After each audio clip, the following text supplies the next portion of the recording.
Rebecca Rios. I'm the state legislator from District 27 and also the House Minority Leader. What inspires you to represent your community? What inspires me? You know, before I get into politics, I was a social worker. I have a master's degree in social work and have worked in children's behavioral health, have worked with children, and have always been very interested in representing underserved populations. So whether that's domestic violence victims, whether that's the LGBTQ community, whether it's immigrants, as a social worker, that's always been my concern, is making sure that everybody has equal access to the resources in our society, whether it's education or healthcare, being very concerned that everybody also has the same rights and opportunities, regardless of socioeconomic status. So I think for me, my passion in representing my community has always been that notion of promoting fairness and also breaking through a lot of the barriers that many populations have to just being considered equal. Why hasn't Arizona been able to make any progress on passing bills that either protect or further equality here? It's a good question. You know, Arizona, unfortunately, we have the reputation of being very conservative.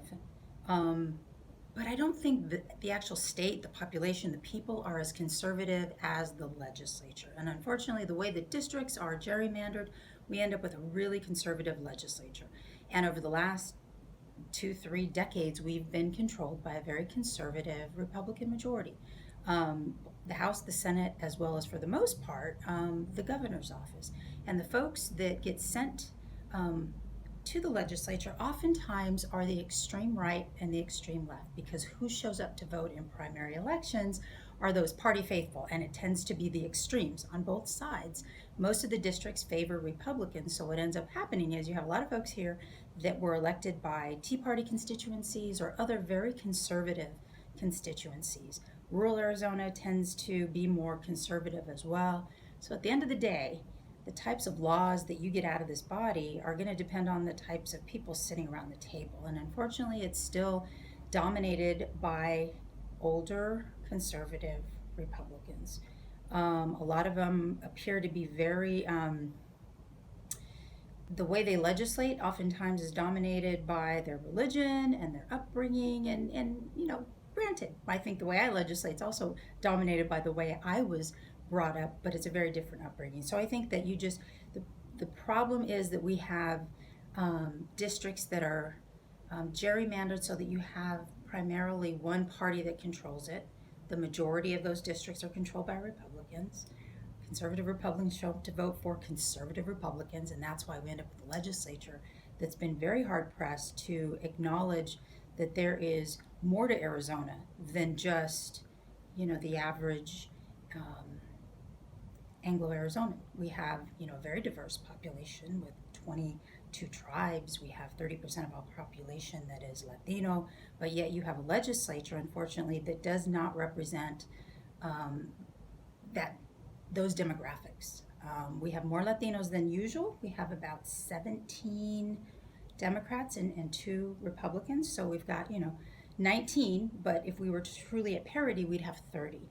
When I first came to the legislature in 1995, I came in with the first elected openly gay male, and this was 1995. It was Ken Chevron, and so, I mean, he was a trailblazer. He was the first, and it was a very conservative body, and at that time, I think it was very uncomfortable for a lot of folks to acknowledge that there were gays and there were lesbians, and we were serving with them. Over time, there have been a number of openly gay folks that have been elected, which to me, it shows great progress.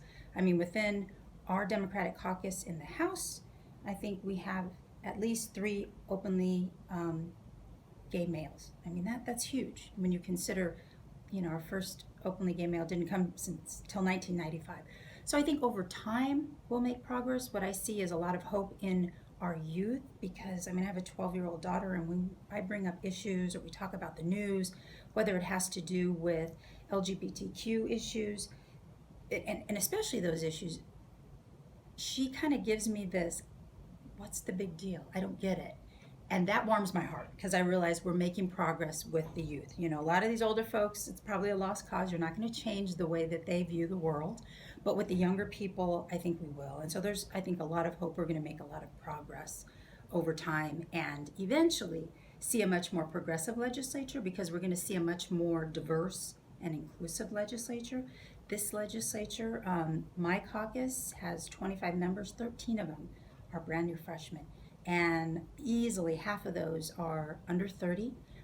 Two were immigrants, a variety of nationalities represented, very passionate about women's rights and gay rights. And, so I see a lot of promise for the future in this body and hopefully across the country.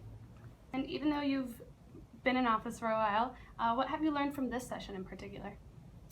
What have I learned from this session? I think I have learned a lot from my new freshman members because you can be here for a number of years and almost get kind of jaded or lulled into this, well, this is just how it is because we're in the minority. And having all these new young members with so much enthusiasm and passion has really, I think, excited me and the rest of the caucus to realize, no, we have a lot of power and we carry a lot of power. And uniting with the outside community to get our message out and to get people involved and to get the media involved, we can affect a lot more policy than perhaps we give ourselves credit for. So I think that has probably been the most positive realization for me, and I think that is only going to grow, and I think that is only going to directly benefit the LGBT community because as we progress, as we become more progressive and more diverse, we push legislation that will benefit and lift everybody up, and that's been the goal, a goal of mine and a goal of the Democrat caucus. So I think that in terms of that, our future is bright, and there's a lot to look forward to. Lastly, is there anything else you'd like to add, especially to Equality Arizona members? Only that it's imperative that you stay involved. It's imperative that you be heard and that you constantly reach out and not only let legislators know what's important to you, but the governor. I mean, he needs to be responsive as well. And more than anything, come election time, that's the opportunity that we have to really change things. So not only do you need to get out and register and vote, you've got to knock on your neighbors' doors, your family's doors, and really create an uprising and say enough is enough. I mean, with this federal administration, I think this has been enough to turn all of our stomachs. But unless we show up at the elections in 2018, it's all for naught. So be engaged and stay engaged. Well, thank you so much, especially on behalf of Equality Arizona, for your time. Absolutely. Thank you.